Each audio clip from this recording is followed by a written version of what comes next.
आज के इस वीडियो में हम हॉरिजॉन्टल एंड वर्टिकल मोशन की बात करेंगे।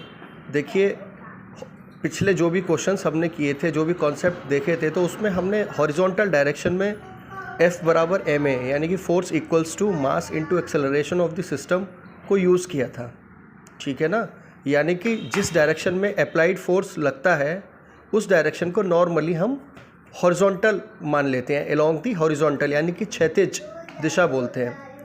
तो थोड़ा सा आगे और सीखते हैं। तो इसमें हम वर्टिकल और हॉरिजॉन्टल मोशन को देखेंगे कि हॉरिजॉन्टल यानी कि क्षैतिज की दिशा में गति की समीकरण कैसे लिखते हैं और वर्टिकल में अगर कुछ हो रहा है तो उसको कैसे हैंडल करेंगे, ये हम देखते हैं। तो देखिए, सबसे पहले पॉइंट टू बी नोटेड में जिस दिशा में चलाने वाला बल लगता है सामान्यतः उस दिशा को हम हॉरिजॉन्टल डायरेक्शन लेते हैं। हॉरिजॉन्टल डायरेक्शन जो हमने ले ली यानी कि जो क्षैतिज दिशा हमने ले ली उसके लंबवत यानी परपेंडिकुलर हम वर्टिकल डायरेक्शन मानते हैं। अब देखिए, एक एग्जांपल है और इस एग्जांपल में एक 5 kg का ब्लॉक है जो कि एक ग्राउंड पर रखा हुआ है। ये लकीर जो नीचे है ये ग्राउंड है, ठीक है। ये 5 kg का ब्लॉक एक रखा है जिस पर कि 10 न्यूटन का एक फोर्स इस दिशा में लग रहा है। किस दिशा में? हॉरिजॉन्टल डायरेक्शन में, ठीक है। ये तीर, ये जो डबल एरो करके लगा रखा है, ये हमने दिखा रखा है कि फोर्स इस डायरेक्शन में है और फोर्स की डायरेक्शन में हम क्या मानते हैं? Horizontal direction. अच्छा, एक बार हमने हॉरिजॉन्टल डायरेक्शन ये ले ली। क्यों ली ये हॉरिजॉन्टल डायरेक्शन? क्योंकि फोर्स हमारा इसी डायरेक्शन में लगा है, ठीक है ना। तो चांसेस हैं कि इसी डायरेक्शन में मोशन होगा, तो इसको हम ले लेते हैं हॉरिजॉन्टल डायरेक्शन, ठीक है। अब इससे 90 डिग्री बना के इस वाली लाइन से अगर हम चांदा रखें और 90 डिग्री का कोण बनाएं तो ये एल बन जाएगा। और ये थोड़ा सा तिरछा है लेकिन बिल्कुल सीधा अगर बना दिया जाए तो ये क्या तीर है? ये वाला जो एरो है ये ऊर्ध्वाधर यानी कि वर्टिकल डायरेक्शन की बात कर रहा है। देखिए, अब ये एक एग्जांपल हो गया। इसमें हमने हॉरिजॉन्टल डायरेक्शन ले ली जिधर गति होने की संभावना है और उसके लंबवत एक हमने वर्टिकल डायरेक्शन ले ली, ठीक है, 90 डिग्री का कोण बना के। अब देखिए, ये एक रैंप है। रैंप में 45 डिग्री के कोण पर, अब हमने ये नाप के तो बनाया नहीं है लेकिन 45 डिग्री हमने इसको मान लिया है, पर एक 5 kg का ब्लॉक रखा है। तो अब आप खुद बताइए कि इसके सरकने की संभावना इस तरफ है, तो इसको हमने ले लिया हॉरिजॉन्टल डायरेक्शन यानी कि हॉरिजॉन्टल टू मोशन, यानी कि जिधर गति हो सकती है उस दिशा को हमने क्या ले लिया? हॉरिजॉन्टल ले लिया। अच्छा, अब ये हॉरिजॉन्टल है तो इस पर ये देखो, ये वाला जो डॉटेड वाला एरो है, जो दूसरा वाला तीर बना रखा है, ये क्या हो गई? 90 डिग्री हो गया। किसके? इस हॉरिजॉन्टल पे ये एल बना दिया। ऐसे समझिए, एल बन गया, नहीं बन गया? ये एल बन गया, ये देखिए एल बन गया। तो ये हॉरिजॉन्टल पर 90 डिग्री बना दिया यानी कि जो एल बना रही है ये लाइन, ये जो एल बना दिया। अब जो ये एल बनाने वाली रेखा है, ये जो डॉटेड में हमने एरो बनाया है, ये क्या दिखा रहा है? वर्टिकल डायरेक्शन दिखा रहा है। किसके? इस हॉरिजॉन्टल वाले के। तो देखिए, इसमें वर्टिकल ऐसे है और इसमें हॉरिजॉन्टल थोड़ा ऐसे हो गया। देखिए, ऐसा लग रहा है कि 45 डिग्री पहुंचा दिया गया है इसको। हॉरिजॉन्टल को ऐसे ना लेकर, हॉरिजॉन्टल को हमने ऐसे नहीं लिया है, क्योंकि लेना तो कॉमन सेंस में क्या दिखता है कि हॉरिजॉन्टल बोले तो इस तरीके से। हमने क्या किया? हॉरिजॉन्टल को इस तरीके से लिया है, तिरछा तिरछा, ठीक है, और उस पर 90 डिग्री बना दिया तो ये वर्टिकल डायरेक्शन होगी। तो ये सिर्फ सेट होता है, ये हमारे अंडरस्टैंडिंग के लिए है, ठीक है, ये हमारे समझने के लिए है। तो ये डिसाइड होता है कि मोशन किस डायरेक्शन में, तो उस मोशन वाली डायरेक्शन को हम हॉरिजॉन्टल मान लेते हैं और उस पर 90 डिग्री बना दो। इस पर 90 डिग्री इधर बन रहा है और इस पर 90 डिग्री अगर चांदा रख दें इस वाली लाइन पे हॉरिजॉन्टल पे, तो कैसे बनेगा? ये वाला जो डॉटेड वाली लाइन है, ये वाली, ये 90 डिग्री होगी, तो इसको वर्टिकल बोल देंगे। ऐसे ही हमने 3 ब्लॉक्स का सिस्टम लिया है, 5 kg, 10 kg, फिर 5 kg, और उस पर हम दिखा रहे हैं कि 20 न्यूटन का फोर्स इधर लगा है। तो सामान्यतः चलने की संभावना उसकी, अगर इस डायरेक्शन में फोर्स लग रहा है, इस डायरेक्शन में, तो चलेगा भी किधर? इधर ही चलेगा।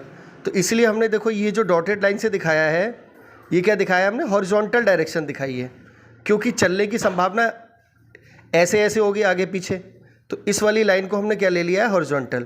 अच्छा, ये जो 90 डिग्री बना के ले लिए, ये सब क्या ले लिए? क्योंकि एक बार अगर हमको हॉरिजॉन्टल पता लग जाए, देखो ये भी सीखना पड़ेगा कि एक बार अगर आप हॉरिजॉन्टल पता लगा लेंगे तो उस पर सीधे खड़ी करके यानी कि 90 डिग्री की कोण बना के, या एल कह लीजिए, एल बनाते हुए क्या मिल जाएगी आपको, वर्टिकल डायरेक्शन। अब देखिए हम थोड़ा सा और एग्जांपल्स की हेल्प से सीखेंगे। तो पहला एग्जांपल हम ले रहे हैं सिंगल ब्लॉक पर हॉरिजॉन्टल एंड वर्टिकल फोर्सेस। अब सिंगल ब्लॉक लेंगे हम। सिंगल ब्लॉक पे हम सीख ही चुके हैं कि डायरेक्शन कैसे निकालते हैं, जनरली डायरेक्शन हॉरिजॉन्टल और वर्टिकल कैसे लेते हैं ये हम सीख चुके हैं। तो अब हॉरिजॉन्टल वर्टिकल सीख गए, ठीक है ना। तो सिंगल ब्लॉक पर हम फोर्सेस को कैसे शो करेंगे, हॉरिजॉन्टल में कौन कौन से फोर्सेस लग रहे हैं और वर्टिकल में कौन कौन से फोर्सेस लग रहे हैं, और फ्री बॉडी डायग्राम कैसे बनेगा इसके बारे में भी हम विचार करते हैं। तो देखिए एक चीज़ और नोट करेंगे हम कि आपने एक्स वाई अक्ष पढ़े होंगे। तो अगर इसको सेंटर मान लिया जाए, 0 0 मान लिया जाए, जहाँ पे दोनों रेखाएं काट रही हैं, ये इस पॉइंट पे काट रही हैं, इधर क्या लेते हैं प्लस एक्स, तो ये क्या हो जाएगा पीछे माइनस एक्स। ऐसे ही ऊपर क्या लेते हैं प्लस वाई अक्ष या एक्सिस कह लीजिए, और नीचे लेते हैं माइनस वाई एक्सिस। अब देखिए सिंगल ब्लॉक है, ये एक हमने समतल दिखा दिया है यानी कि ज़मीन दिखा दी है, उस पर 10 kg का एक ब्लॉक है, ठीक। इस 10 kg के ब्लॉक पर एक 10 न्यूटन का फोर्स पीछे से कोई इसको पुश कर रहा है, धक्का मार रहा है, ठीक है ना। अगर आगे से होता तो कहते हम खींच रहा है, लेकिन पीछे से क्या लगा रहा है, धक्का लगा रहा है। तो वो डिपेंड करता है कि फोर्स कहाँ पे दिख रहा है हमको, क्यों आप खुद समझ सकते हैं। अगर एक व्यक्ति ये जो एरो बनाया, अगर उधर से अगर 10 न्यूटन का फोर्स लगा रहा है तो हम क्या कहेंगे कि पीछे से धक्का मार रहा है। अगर यही तीर इस तरीके से होता तो हम कहते हैं आगे से खींच रहा है कोई। अब वो कुछ भी हो सकता है, क्रेन हो सकती है, व्यक्ति हो सकता है, हाँ, कोई और माध्यम हो सकता है, उसमें हमें नहीं जाना है। अब देखिए फोर्स 10 न्यूटन का है, तो नॉर्मली पॉसिबिलिटी है कि ये आगे पीछे होगा, यानी कि इधर आगे बढ़ेगा ब्लॉक, तो इस डायरेक्शन को क्या ले लेंगे, हॉरिजॉन्टल। अच्छा, अब हॉरिजॉन्टल हमने ले ली, वो हॉरिजॉन्टल हो जाएगी ये वाली डायरेक्शन। तो वर्टिकल कैसे बनेगी, ये जो नॉर्मल रिएक्शन वाली डायरेक्शन है उधर क्या बन जाएगी, वर्टिकल डायरेक्शन बन जाएगी, ठीक है। अच्छा, ये भी जानते हैं हम कि 10 kg का अगर ब्लॉक है तो धरती हर उस चीज़ को जिसमें भार है अपने केंद्र की ओर खींचती है। तो हमने बताया था mg के लिए क्या करते हैं, यानी कि जो भी भार है m, यहाँ पे m की वैल्यू है 10, तो उसको नीचे धरती खींचेगी। तो जो mg का बल होता है, ठीक है, mg का बल कैसे निकालेंगे हम और उसको कैसे शो करेंगे, तो m की वैल्यू 10 रख दीजिए, मास कितना हो जाएगा, द्रव्यमान 10, और g की वैल्यू भी हम कितनी लेते हैं 10, तो 10 10 जा 100, ठीक है ना, ये 100 हो जाएगा। तो ये जो mg है जिसकी वैल्यू 100 अभी हम पुट करके हमने निकाली है, ये किधर लगेगा, डायरेक्ट हमने कहा था नीचे गिरा देते हैं। अच्छा, तो ये धरती इसको खींचेगी, और ये 10 kg का वजन कहाँ रखा है, सरफेस पे, किसी पृष्ठ पे, किसी समतल पे। तो धरती इसको खींचेगी तो ये समतल पे वजन लगाएगा, तो समतल क्या करेगा, इस पर प्रतिक्रिया बल लगाएगा। तो प्रतिक्रिया बल कौन लगाएगा, ये समतल लगाएगा, किस पर, इस 10 kg के भार पर ऊपर की ओर। तो ये हो जाएगा नॉर्मल रिएक्शन फोर्स। तो ये हो गई हमारी वर्टिकल डायरेक्शन, 1.5 बात ये सीखनी है, ये हो गई वर्टिकल और ये हो गई हॉरिजॉन्टल। अगर 10 kg का ब्लॉक हॉरिजॉन्टल डायरेक्शन में ही मूव कर रहा है, ठीक है, यानी कि सीधी सी बात है, नॉर्मल कंडीशन में अगर आप फोर्स इधर लगा रहे हैं तो इधर ही मूव करेगा। तो अब हम क्या करते हैं, हॉरिजॉन्टल में इक्वेशन अलग लिखेंगे F बराबर ma यूज़ करके, और वर्टिकल में उसको अलग से देखने की कोशिश करेंगे। तो देखिए इक्वेशन यानी कि समीकरण, क्षैतिज दिशा की ओर एलोंग दी हॉरिजॉन्टल मोशन, जो क्षैतिज दिशा की ओर गति होगी उसकी तरफ समीकरण हम F बराबर ma कैसे यूज़ करेंगे। तो 10 kg का ब्लॉक है, अब हमने सिर्फ ब्लॉक की बात कर रहे हैं क्योंकि हमने बोला फ्री बॉडी डायग्राम, यानी कि उस बॉडी को 10 kg के वजन को अलग रखो, ज़मीन से हमें मतलब नहीं है। उस 10 kg पर अब क्या लग रहा है हॉरिजॉन्टल में, क्योंकि हम क्या लिख रहे हैं, समीकरण हॉरिजॉन्टल मोशन की, तो हॉरिजॉन्टल डायरेक्शन की बात करेंगे। तो फोर्सेस भी किसके होंगे, हॉरिजॉन्टल डायरेक्शन में होंगे, यानी क्षैतिज दिशा में जो बल हैं हम सिर्फ उनको दिखाएंगे। खाली 10 न्यूटन लग रहा है क्योंकि ये सब क्या है, नॉर्मल रिएक्शन प्लस वाई में लग रहा है और mg माइनस वाई में लग रहा है। ऊपर जो लगेगा प्लस वाई और नीचे लगेगा माइनस वाई, लेकिन कुल मिला के है तो ये वाई, और हम किसकी बात कर रहे हैं, एक्स की, यानी कि हॉरिजॉन्टल की, क्षैतिज की। तो 10 न्यूटन का फोर्स लग रहा है 10 kg पे, हॉरिजॉन्टल में इतनी ही बात है। अच्छा, F बराबर m यूज़ कर देते हैं। तो इस सिस्टम पर, सिस्टम हमारा क्या है 10 kg, तो वजन की जगह क्या लग दिया 10 kg, तो एक्सेलरेशन भी क्या निकल के आएगा 10 kg का ही निकल के आएगा।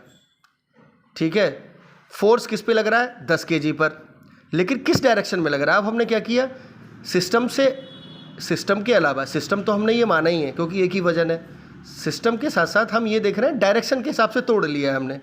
तो अब हम कहेंगे क्योंकि फोर्स एक वेक्टर राशि है तो इसलिए हमने तीर लगा दिया।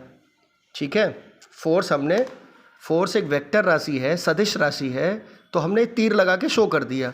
अच्छा, एक्सेलरेशन भी क्या है, एक वेक्टर राशि है, तो यहाँ पे भी हम x लिख देते हैं। आप कहेंगे कि सर ये F बराबर ma का इस्तेमाल कर रहे हैं, तो हम कहेंगे जी यस, F बराबर ma का इस्तेमाल कर रहे हैं। किस सिस्टम पे कर रहे हैं 10 kg पर कर रहे हैं।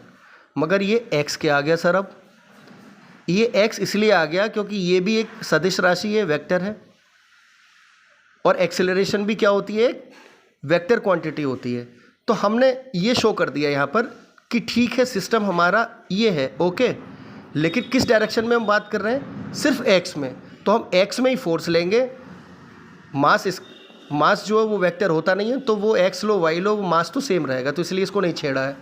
Acceleration along the x axis ले लिया, यानी कि फोर्स अलोंग x, क्योंकि ये वेक्टर है तो एक्सेलरेशन भी कौन सा निकलेगा अलोंग x। F बराबर ma हमने यूज़ कर लिया, tan बराबर, क्योंकि x एक्सिस के अलोंग ये क्या लिया था हमने, ये वाली एक्सिस क्या हो गई, इधर जो फोर्स लग रहा है इधर क्या हो गई ये x एक्सिस, इसलिए हमने इसको Fx लिख दिया है।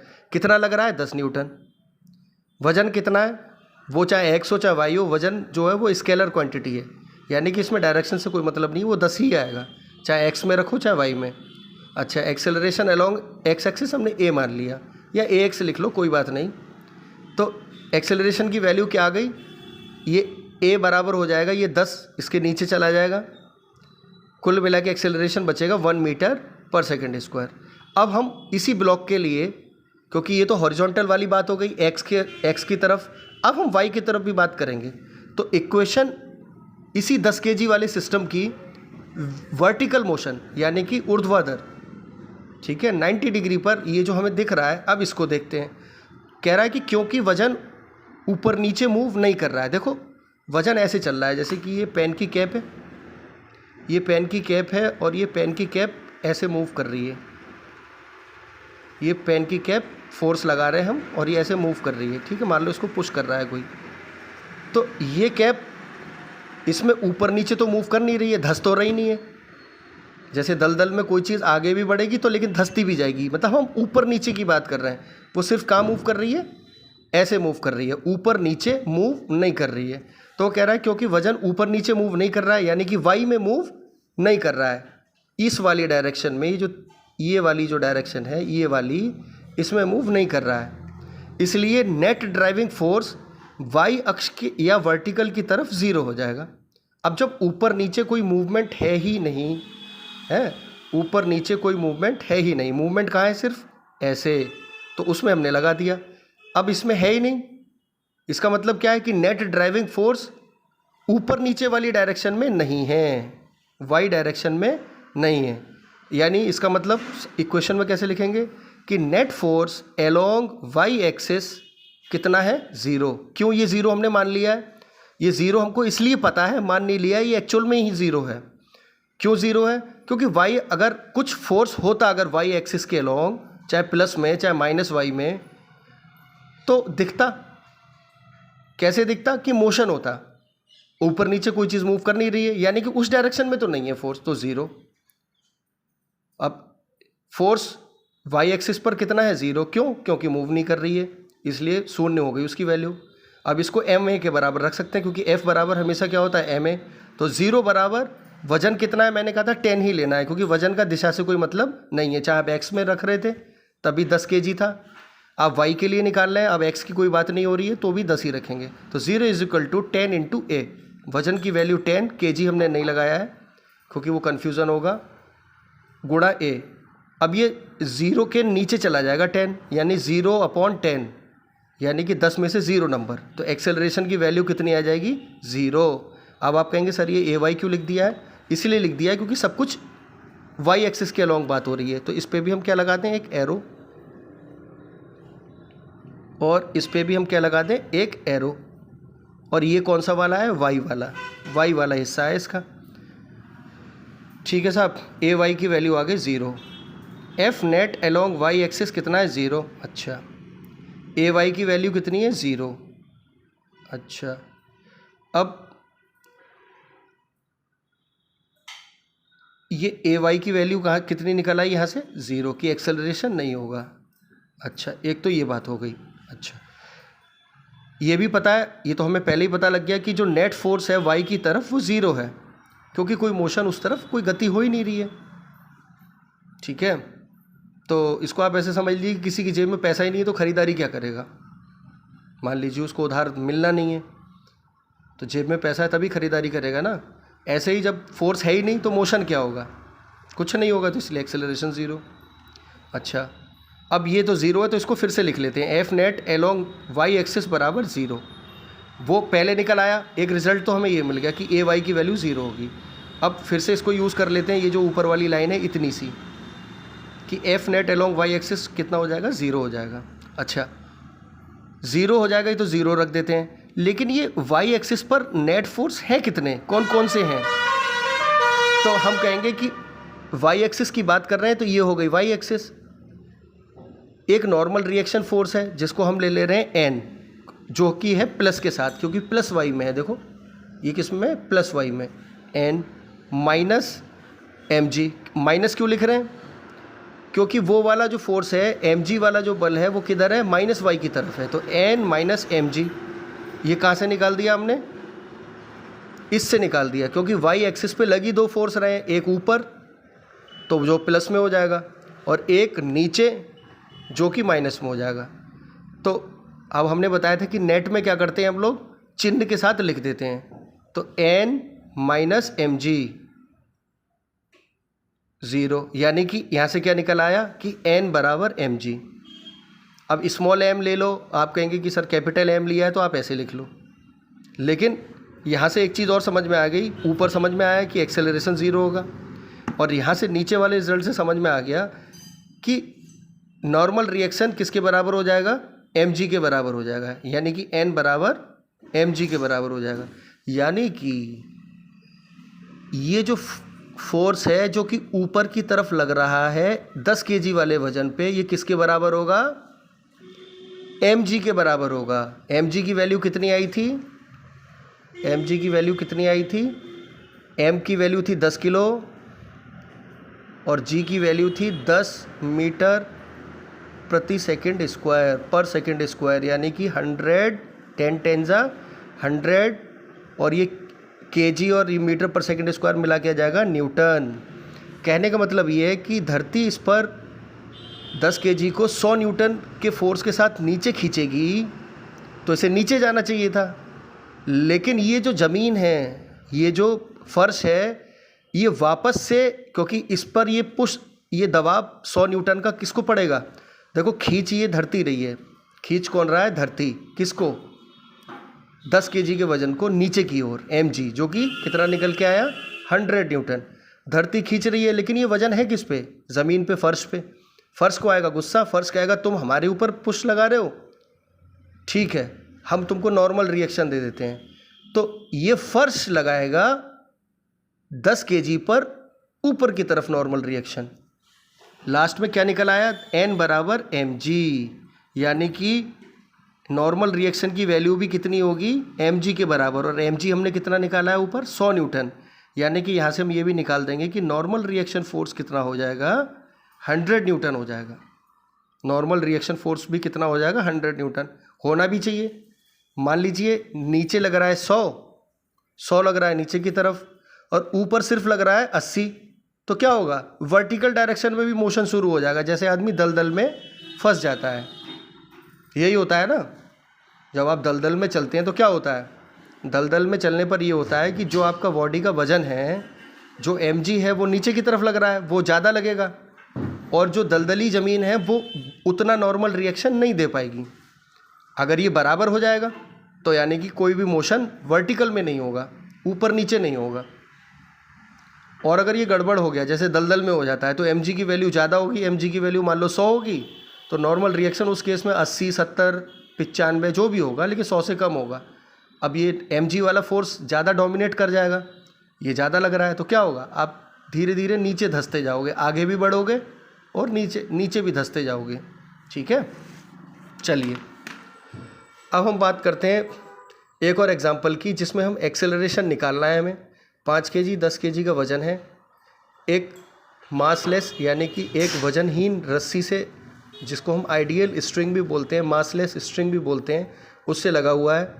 तो अब आपको ये इस तरीके से भी दिया हो सकता है, या तो ऐसे लिख के दे देगा कि फोर्स 15 न्यूटन है, या ऐसे बोल देगा force applied is equal to 15 newton है, या बोल देगा कि फोर्स एक्सटर्नल 15 न्यूटन है। चाहे वो फोर्स एक्सटर्नल बोले 15 न्यूटन है, चाहे अप्लाइड फोर्स बोल दे, या डायरेक्ट ऐसे ही लिख दे कि 15 न्यूटन का एक फोर्स लग रहा है, किस डायरेक्शन में, प्लस एक्स की तरफ। अच्छा, अब हमने क्या किया, सिस्टम 1 मान लिया, दोनों वजन ले लिए।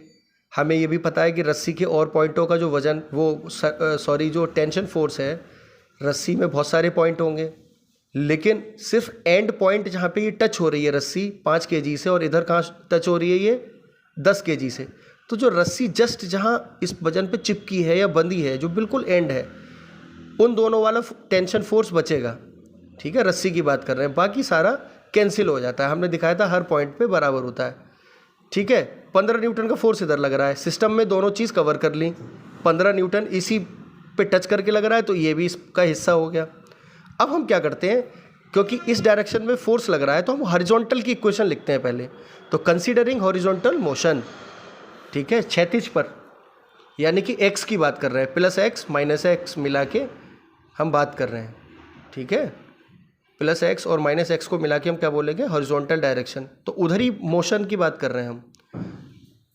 अच्छा, वही यूज़ करते हैं F बराबर ma। तो force net on system is equal to F बराबर ma होता है। तो जो सिस्टम माना है उस पर जो नेट में फोर्स है वो किसके बराबर होगा, मास ऑफ द सिस्टम और एक्सेलरेशन ऑफ द सिस्टम। ठीक है, मगर ये जो सिस्टम पर फोर्स लग रहा है ये किस डायरेक्शन में है। ठीक है, सिस्टम तो हमारा ये है, सिस्टम हमारा ये है, ये समझ गए कि नेट फोर्स F नेट यानी कि नेट फोर्स सिस्टम पर is equal to mass of the system into acceleration of the system. लेकिन चूंकि हम x की तरफ देख रहे हैं, यानी कि हॉरिजॉन्टल की तरफ देख रहे हैं, तो ठीक है, सिस्टम तो है हमारा ये, समझ गए, जिसमें वजन दोनों आ जाएंगे। फोर्स पूरे सिस्टम वाली बात करेंगे हम, लेकिन किधर, जब हम x की तरफ बात कर रहे हैं तो इसी सिस्टम पर हम सिर्फ किधर बात करेंगे, पूरे सिस्टम पर हम सिर्फ x एक्सिस पर बात करेंगे कि अब देखेंगे इधर कौन से फोर्स लग रहे हैं, ऐसे क्षैतिज में, हॉरिजॉन्टल में, x की तरफ। ठीक है, तो अब वही हमने लिख दिया है, F नेट यानी नेट फोर्स ऑन सिस्टम की जगह हमने नीचे लिख दिया है F नेट अलोंग x की तरफ। अब हम दिशा को तोड़ लेंगे, बस सिस्टम वही रखेंगे जो हम मानते हैं, बस अब हम x और y की तरफ तोड़ लेंगे। तो फोर्स नेट में along x on system is equal to mass of the system. अब इधर x क्यों नहीं लिखा है हमने, क्योंकि इसमें डायरेक्शन से कोई फर्क नहीं पड़ता है, द्रव्यमान या वजन जो है वो स्केलर क्वांटिटी है, into acceleration of the system किस तरफ, अलोंग x। उसी सिस्टम में क्या जोड़ दिया है, x दिशा और जोड़ दी है, प्लस t, क्योंकि ये भी x की तरफ है। देखो इधर क्या लेते हैं हम, प्लस x। अच्छा, दूसरा वाला टेंशन किधर है, माइनस x पीछे की तरफ, तो प्लस t, ये भी हॉरिजॉन्टल की तरफ ही लग रहा है, देखो लग रहा है ना हॉरिजॉन्टल की तरफ। वर्टिकल कौन सा होगा, ये वाला, तो वर्टिकल की बात नहीं कर रहे हैं, प्लस t प्लस दूसरा वाला किधर है, पीछे की तरफ, माइनस x की तरफ, तो माइनस t। अच्छा, ये किधर लग रहा है, क्योंकि इसकी डायरेक्शन इधर ही है जिधर ये वाले प्लस t की डायरेक्शन है, प्लस t भी इधर है और फोर्स भी इधर है, तो इसको भी प्लस से लिखा था और इसको भी किससे लिख दिया, प्लस से। अच्छा, मास ऑफ द सिस्टम क्या हो जाएगा, 5 और 10 दोनों वजन ले रहे हैं, तो 5 + 10। एक्सेलरेशन कौन सा होगा, x वाला, क्योंकि सारे फोर्स भी कौन से लिए हमने, टेंशन किधर लग रहा है, टेंशन x की तरफ लग रहा है, ये भी x माइनस x की तरफ लग रहा है, लेकिन है तो x, वो तो हमने चिन्ह लगा दिया। ये भी किधर लग रहा है, x, तो एक्सेलरेशन भी कौन सा निकल के आएगा लास्ट में, x वाला निकल के आएगा। प्लस t से माइनस t कट गया, 15, 10 और 5 15 kg, क्योंकि ये जुड़ जाएंगे, ax ऐसे ही आ जाएगा, ax की वैल्यू आ जाएगी 1 मीटर पर सेकेंड स्क्वायर।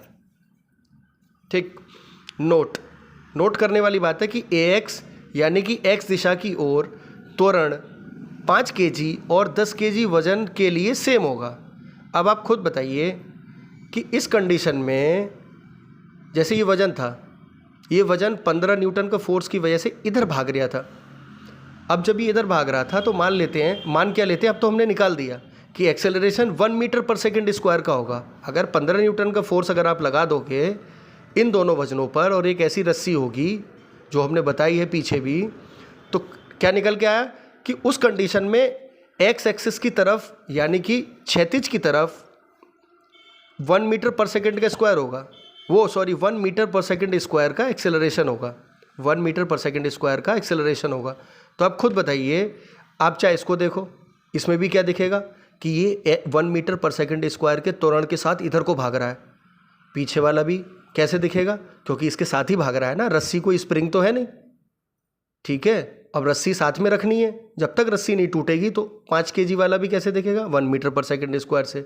और तो और दोनों को एक साथ भी देखोगे आप, मान लो दोनों को एक साथ देख रहे हो, तब भी आपको ये लगेगा ये भी 1 से के एक्सेलरेशन से जा रहा है और ये भी 1 के। वो यही कह रहा है कि एक्स एक्सिस की तरफ चाहे आप 5 और 10 को एक साथ देख लो तब भी उनका एक्सेलरेशन सेम होगा, चाहे आप अलग अलग देखो, 5 किलो को अलग देखो और 10 किलो को अलग देखो, दोनों की कंडीशन में एक्स एक्सिस की तरफ एक्सेलरेशन सेम होगा। अच्छा, अब सिस्टम 2 ले लेते हैं। सिस्टम 2 देखो, सिस्टम 1 में दोनों लिए थे, सिस्टम 1 में पहला वजन खाली 5 kg लिया है, लेकिन किसकी तरफ बात कर रहे हैं, हॉरिजॉन्टल यानी कि एक्स की तरफ। टेंशन भी किधर है, ये प्लस एक्स की तरफ, ठीक है, यानी है तो एक्स की तरफ, तो F बराबर ma का इस्तेमाल करेंगे, ठीक। अब देखिए ये हो गया F बराबर ma, F की जगह क्या लिख देंगे हम, टेंशन, क्योंकि F क्या होता है, नेट में फोर्स। अब आप खुद देखो कि इस पर 5 kg पर हॉरिजॉन्टल की डायरेक्शन में कुछ और लग ही नहीं रहा है, तो जो बचा है वही तो चलाएगा उसको, यानी कि जो अप्लाइड फोर्स है वो किसके बराबर हो जाएगा, टेंशन, यानी कि रस्सी में जो तनाव आ रहा है वो पीछे वाले को खींचेगा, डायरेक्टली उसको कोई टच नहीं कर रहा है। m की वैल्यू रख देंगे, सिस्टम का m क्या है, 5। अच्छा, a हमने कहा था कि ax की वैल्यू चाहे 5 kg का ब्लॉक हो चाहे 10 kg का, वो कितनी रहेगी, 1 ही रहेगी। तो 5 गुणा ये डॉट से गुणा 1 मीटर पर सेकंड स्क्वायर, यहाँ से टेंशन निकल के आ गया 5 kg, नहीं लिखा था इसलिए हमने फिर से kg लिख के दिखा दिया है, इंटू 1 मीटर पर सेकंड स्क्वायर। टेंशन फोर्स उस रस्सी में कितना था, 5 न्यूटन। अब आप समझे, 15 न्यूटन का अगर इस कंडीशन में फोर्स लग रहा है तो रस्सी तनाव कितना दे रही है, 5 न्यूटन का दे रही है बस। चलिए, सिस्टम 3 ना मान के हम सिस्टम 2 में ही 2 भाग कर लेते हैं। सिस्टम 2 का पहला भाग J निकाल दिया, F बराबर ma यूज़ कर लिया। सिस्टम 3 ना मान के अब हम 10 किलो को दूसरा भाग मान लेते हैं। सिस्टम 2 पहला भाग 5 kg वाले वजन की बात कर ली और अब 10 kg वाले वजन की बात कर रहे हैं, चाहे आप इसे सिस्टम 3 मान लीजिए, ठीक है, अलग से मानना चाहे। 10 kg वजन, 10 kg की क्या स्थिति थी, किसकी तरफ, हॉरिजॉन्टल की तरफ, फोर्स 15 न्यूटन इस तरफ। अच्छा, 10 kg पर एक तो ये फोर्स था, एक क्या था, ये जो बिंदु है ना, इस पर रस्सी चिपकी हुई थी, ये रस्सी पीछे की तरफ तनाव दे रही थी, यानी कि अगर इसको छुपा दें तो 10 kg पे क्या दिख रहा है, इतना सा दिख रहा है हमको, एक इधर प्लस एक्स और एक माइनस एक्स, यानी कि F बराबर ma अगर हॉरिजॉन्टल की तरफ यूज़ करें, हॉरिजॉन्टल दिशा में अगर F बराबर ma को लगा दें, किस पर लगाएं, अब 10 kg पे लगा रहे हैं, तो m की जगह कितना हो जाएगा, 10 kg। अच्छा, ax की वैल्यू यही रखेंगे क्योंकि हॉरिजॉन्टल के अलोंग चाहे 5 को देखो चाहे 10 को देखो तो 1 हो गई, 10 इंटू 1। अब ये नेट फोर्स क्या होगा, नेट फोर्स क्या होगा, तो ये प्लस में है तो 15, तो प्लस के 15 और ये पीछे क्या है, माइनस का, तो 15 में से t घटाया, यानी कि जो इन दोनों का डिफरेंस होगा वो क्या करेगा, 10 kg के वजन को चलाएगा, क्योंकि ये F होता क्या है, नेट फोर्स। नेट में क्या बचेगा, 15 इधर लग रहा है, एक दोस्त आगे खींच रहा है ऐसे समझो और एक पीछे खींच रहा है, आगे वाला चूंकि ज़्यादा होगा तभी तो आगे की तरफ चलेगी कोई चीज़, तो यानी कि आगे वाला जो भी 15 लगा रहा है और पीछे वाला ये जो खींचने की कोशिश कर रहा है उसको घटा दो, 15 माइनस t बराबर m की वैल्यू 10, क्योंकि 10 किलो की वजन बात हुई है, ax की वैल्यू 1, ठीक है। ये t को आप उधर ले जाइए तो ये प्लस का हो जाएगा और ये प्लस के 10 हैं, 10 एकम 10 हो जाएगा, ये पीछे आ जाएगा, यानी 15 में से 10 चला जाएगा। यहाँ से भी क्या निकल के आ रहा है कि टेंशन कितना होगा हमारा, 15 में से 10 गया तो 5 न्यूटन। यहाँ से भी 5 निकल के आया, निकाला है ना हमने, डायरेक्ट वैल्यू तो मानी नहीं। और इधर हमने चेक भी कर लिया क्योंकि ये भी क्या किया हमने, निकाला है, यानी कि हम सवाल सही कर रहे हैं। चलिए आगे की तरफ इसको एक बार और देख लीजिए ध्यान से।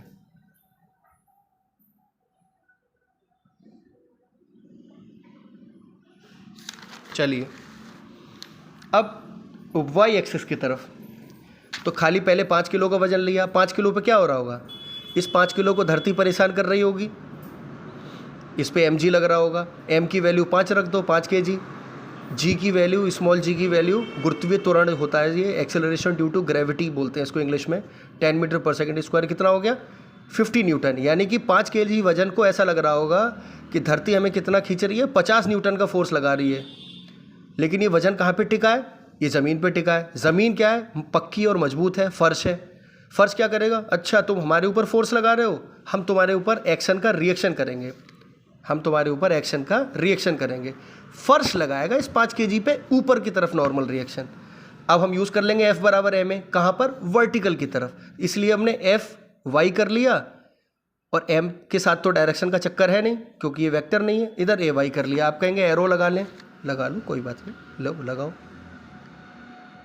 इधर भी लगा लो। बोलिए इसको अलग लिख देते हैं, एफ वाई बराबर एम डॉट ए वाई। पहले ऐसे ही था ना, ठीक। हम क्या देख रहे हैं, वाई एक्सिस की तरफ। अब चूंकि वजन अगर फर्श पे चल रहा है तो ऊपर नीचे तो चलेगा नहीं, कोई दलदल तो है नहीं, यानी कि ऊपर नीचे नेट में जो फोर्स है, यानी कि नेट में जो फोर्स है एलोंग वाई एक्सिस, वो क्या होना चाहिए, ज़ीरो। नेट फोर्स ज़ीरो, यानी कि एक्सेलरेशन भी क्या हो जाएगा, वाई के अलोंग ज़ीरो। ये हम कॉमन सेंस से समझ सकते हैं। हमने क्या किया, net force along y axis हमें पता है कि ज़ीरो होगा। क्यों ज़ीरो होगा, उधर कोई चल ही नहीं रहा है ऊपर नीचे, वो तो सिर्फ एक्स की दिशा में खिसक रहा है, ऊपर नीचे का कोई मोशन नहीं है, ठीक। 5 kg, क्योंकि वजन किसकी बात कर रहे थे, 5 kg की बात कर रहे थे। तो net force along y axis, इस पर जो लगेगा वाई की तरफ, यानी ऊपर नीचे 5 kg वाले वजन को क्या महसूस हो रहा होगा, वो महसूस हो रहा होगा कि हम पर कोई नेट में फोर्स नहीं लग रहा है। इसीलिए हमने डायरेक्टली ए वाई को क्या मान लिया है, ज़ीरो। वहाँ हमने निकाला था पीछे, यहाँ पे हमने क्या किया, उसको ज़ीरो मान लिया है क्योंकि हमें पता है। अच्छा, 5 kg पर ज़ीरो एक्सेलरेशन, कोई बात नहीं, हम इसको ज़ीरो कर देते हैं। अब 5 की गुणा ज़ीरो से होगी, किसी भी नंबर की गुणा ज़ीरो से होगी, वो लास्ट में क्या बन जाता है, ज़ीरो। 5 गुणा ज़ीरो बराबर ज़ीरो। अब इधर तो हमको ये पता है ज़ीरो हो जाएगा। अब ये बताओ कि net force along y axis जो है वो इसमें से कैसे निकलेगा। ठीक है, वो ज़ीरो आ जाएगा, बात की बात है। तो कैसे निकलेगा, तो हम कहेंगे इधर ये प्लस वाई की तरफ एन है तो प्लस का एन हो जाएगा, और उसमें से एम जी उसका विरोध कर रहा है, माइनस वाई की तरफ है तो उसको घटा दो, तभी तो नेट निकालते हैं, या चिन्हों के साथ जोड़ दो। मतलब प्लस का एन, क्योंकि एन ऊपर लग रहा है वाई एक्सिस की तरफ, और हमने कहा था नेट निकालते हैं तो दूसरी वैल्यू चिन्ह के साथ जोड़ देते हैं, लेकिन एम जी किधर है, नीचे की तरफ, यही तो हो जाएगा। तो ये हो जाएगा एन प्लस, दिखाओ मत दिखाओ, प्लस की गुणा माइनस से होगी तो लास्ट में क्या बचेगा, एम जी, माइनस का एम जी, वही लिख दिया हमने direct, N minus m g बराबर ज़ीरो। अब ये एम जी उधर चला जाएगा, एन बराबर एम जी। यानी कि वर्टिकल में चूँकि मोशन नहीं हो रहा है, वर्टिकल में मोशन नहीं हो रहा है, इसका मतलब नॉर्मल रिएक्शन जो होगा एम जी के बराबर होगा, और एम जी कितना निकला था ऊपर, 50 न्यूटन। यानी कि धरती खींचेगी 5 किलो वजन को 50 न्यूटन से, तो फर्श भी उस 5 kg के वजन को ऊपर पुश करेगा 50 न्यूटन से, दोनों बराबर। इसलिए ये ऊपर नीचे कहीं नहीं जाएगा। इसलिए हमने कहा था कि एक्सेलरेशन कितना होगा, ज़ीरो। हमने पहले से ही मान लिया था क्योंकि हमें पता है कॉमन सेंस से। ऐसे 10 kg का पकड़ो ब्लॉक, अब 10 kg में क्या होगा, फिर से mg नीचे लगेगा, लेकिन अब यहाँ पे m की वैल्यू बदल जाएगी। भाई 10 kg वाले वजन को धरती खींचेगी mg से नीचे, लेकिन m क्या है, 10 kg वाला, तो m की वैल्यू 10 kg लिखा नहीं है, लेकिन कोई बात नहीं, kg और लिख लेना। अच्छा, g की value acceleration due to gravity, गुरुत्वीय त्वरण की वैल्यू 10 मीटर पर सेकेंड स्क्वायर, 10 धाम 100 kg लिख दिया है। चलो हमने 100 kg गुणा मीटर पर सेकेंड स्क्वायर, इसी को क्या बोलते हैं, 100 न्यूटन। ये क्या निकले आया ये। अच्छा, फिर से F बराबर एम ए को यूज़ करो, y के लॉन्ग यूज़ कर रहे हैं, यानी वर्टिकल के लॉन्ग यूज़ कर रहे हैं।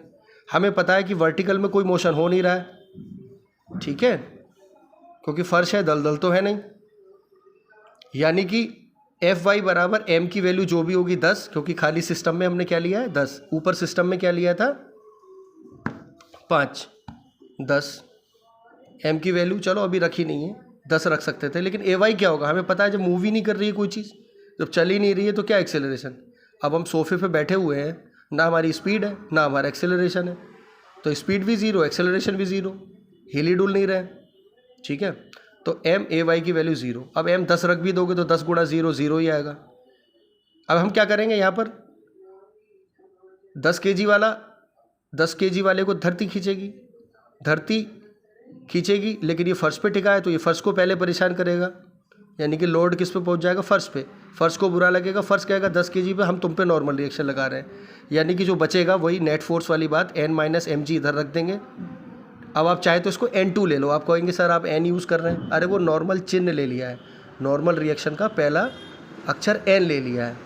अगर ये एक ही सवाल में यूज़ हो रहे हैं तो आप दूसरे को n2 ले लो, n मान लो या n2 ले लो, तो n माइनस एम जी आप समझ गए होंगे, n माइनस एम जी की वैल्यू कितनी है 100, ये एम जी की वैल्यू उठा के रख दो, जो है वो दिख रहा है वो फटाफट यूज़ करो 100, यानी कि नॉर्मल रिएक्शन दूसरा वाला भी कितना होगा 100 न्यूटन। ये तो अब बच्चों वाली बात है, हर जगह n बराबर एम जी आ रहा है, तो n बराबर एम जी यहाँ पर भी आएगा। यहाँ 5 की बात हुई थी तो 5 × 10 हो गया 50, यहाँ पे 10 kg वाले की बात हुई थी वही रहेगा n बराबर एम जी, यहाँ पर भी आ जाएगा। देखो ये n माइनस एम जी बराबर 0 है, एम जी इसकी गुणा करेंगे तो क्या हो जाएगा, ये m गुणा 0 क्या हो जाएगा, m गुणा 0 0 हो जाएगा, इधर 0 हो जाएगा, ये अंडा बन गया, ठीक है। यानी कि यहाँ से भी क्या निकाल सकते हैं हम, n बराबर आप खुद करके देख लेना mg, ठीक, और m की वैल्यू 10, g की वैल्यू 10, तो इसलिए वो आ गया n बराबर 100। सब में वही चल रहा है। चलो अब एक काम करते हैं, दोनों ब्लॉक के पूरे सिस्टम को एक साथ देखते हैं, लेकिन सिस्टम तो हमने दोनों मान लिया एक साथ, सिस्टम हमने क्या माना है दोनों एक साथ पूरा, लो 5 और 10 एक साथ, लेकिन किस डायरेक्शन में बात कर रहे हैं, उस सिस्टम को मान लिया है, लेकिन डायरेक्शन क्या है हमारी, सिर्फ वाई को देखेंगे हम, तो ठीक है 5 पे 5G नीचे लग रहा है, N1 ऊपर लग रहा है, 10 वाले में mg, इसका बस 10 का m का मान बदल जाएगा, क्योंकि नीचे लगता है mg है, इधर m की वैल्यू 5 है तो 5 × g कर दिया है, तो इधर mg कितना लगेगा 50। अच्छा 10 kg पे mg कितना लगेगा, 10 10 जा 100, क्योंकि m की वैल्यू क्या हो गई 10 हो गई, तो 10 × 10 100 हो गया, या 5 × 10 50 हो गया। ये mg लगेगा, इस वाले वजन पे भी mg लगेगा, वैल्यू अलग अलग थी इसलिए दोनों की वैल्यू अलग अलग है। इस पर ये वाला जो यही वाली जो ज़मीन है इस पर लगाएगी n1 ऊपर और इस पर लगाएगी n2 नीचे। अब चूंकि हम एक साथ देख रहे हैं तो ठीक है देखने दो, तो वही हम क्या यूज़ करेंगे, f बराबर क्या यूज़ करेंगे, f बराबर ma यूज़ करेंगे, किस डायरेक्शन में, y डायरेक्शन में। अच्छा तीर लगा दें, बहुत बड़ी इच्छा आपकी, लगा दीजिए। सिस्टम कौन सा ले रहे हैं, बोले सर दोनों को एक साथ, बोले ठीक है दोनों को एक साथ मान रहे हैं हम, तो दोनों पे एक साथ हमारी नज़र है, किस डायरेक्शन में, y डायरेक्शन में है। तो y डायरेक्शन में कौन कौन से फोर्स हैं, ये भी प्लस के साथ है क्योंकि ऊपर है, और ये भी प्लस के साथ है, तो n1 और n2 को तो प्लस के साथ लिख दिया। अब ये क्या है 50, ये भी नीचे माइनस y, और 100 क्या है, ये भी y, तो -50 -100 इज इक्वल टू मास क्या हो जाएगा, पूरा सिस्टम क्या लिया है, क्योंकि डायरेक्शन से तो मतलब होता नहीं है वजन के लिए, बस सिस्टम में क्या क्या माना है 5 + 10 तो 15 हो जाएगा, ब्रैकेट में लिख दिया 5 + 10। अब हमें पता है क्योंकि ये धस तो रहा नहीं है इसमें नीचे की तरफ, ठीक है, यानी कि एक्सेलरेशन क्या होगा 0। यहाँ से क्या निकल आया, n1 + n2 -150 बराबर 0, यानी कि n1 + n2 की वैल्यू क्या आ जाएगी, ये 150 माइनस का उधर जाके क्या हो जाएगा 0 में ऐड हो जाएगा, तो 0 + 150 क्या बचेगा 150, यानी कि n1 + n2 की वैल्यू m1g, क्योंकि n1 + n2 क्या आया 150, और 150 आया कैसे था 50 और 100 की वजह से, तो n1 + n2 को 50 न्यूटन + 100 न्यूटन तोड़ के लिख लिया फिर से। ये क्या था m1g, ये क्या था m2g, यही तो था m1g m2g, यानी कि n1 + m2 = m1g + m2g। यहाँ से भी क्या सिद्ध हो गया कि n1 + n2, क्योंकि पूरे सिस्टम को एक साथ देख रहे हैं इसलिए अब ये n1 n2 एक ही समीकरण में आ गए, एक ही क्वेश्चन में, तो n1 + n2 = m1g + m2g, ये हमारी इक्वेशन हो गई, जो कि किसके बराबर आएगा 150 के बराबर आएगा, बस बात खत्म। इतनी सी बात है, ये आप समझ जाइए, बस इसमें सिस्टम में दोनों वजन लिए हैं, ठीक है, इसलिए N1 भी आ गया है इक्वेशन में, एक ही समीकरण में N2 भी दिख रहा है, M1 भी दिख रहा है, M2 भी दिख रहा है, दोनों वजन भी दिख रहे हैं और दोनों नॉर्मल रिएक्शन भी दिख रहे हैं। अलग अलग देखा था तो इसको अगर हम N1 मान लें, मतलब इसको अगर हम कह दें या कह सकते हैं N1 बराबर क्या हो जाएगा, M1G कह सकते हैं, नहीं कह सकते हैं, क्योंकि M1 की वैल्यू कितनी थी 5। अच्छा, दूसरे वाले में इसको N2 माना है तो हम चाहे तो इसको क्या मान सकते हैं, M2 भी कर सकते हैं, क्योंकि है वो Mg लेकिन यहाँ पे मान अलग अलग है तो हम दिखा देंगे कि M1 की वैल्यू 5 और M2 की वैल्यू 10। तो आप चाहे तो ऐसे भी लिख सकते हैं, यानी कि इसको लिख सकते हैं आप, इधर कर दीजिए, इसको आप ऐसे भी लिख सकते हैं N बराबर, कौन सा N है नॉर्मली रिएक्शन लेकिन दूसरे वाले वजन की, तो इसलिए उसको N2 और इधर हो जाएगा M2 और G, N2 is equal to M2G। अकेले अकेले देखेंगे वजन को y के लोग तो अलग अलग रिलेशन आ रहा है, खाली 1 है तो 1 ही आ रहा है, 2 है तो 2 ही आ रहा है, और एक साथ पूरे वजन को देखेंगे तो एक ही क्वेश्चन में ये भी आ रहा है और ये भी आ रहा है। बस इतनी सी बात है। Okay, thank you.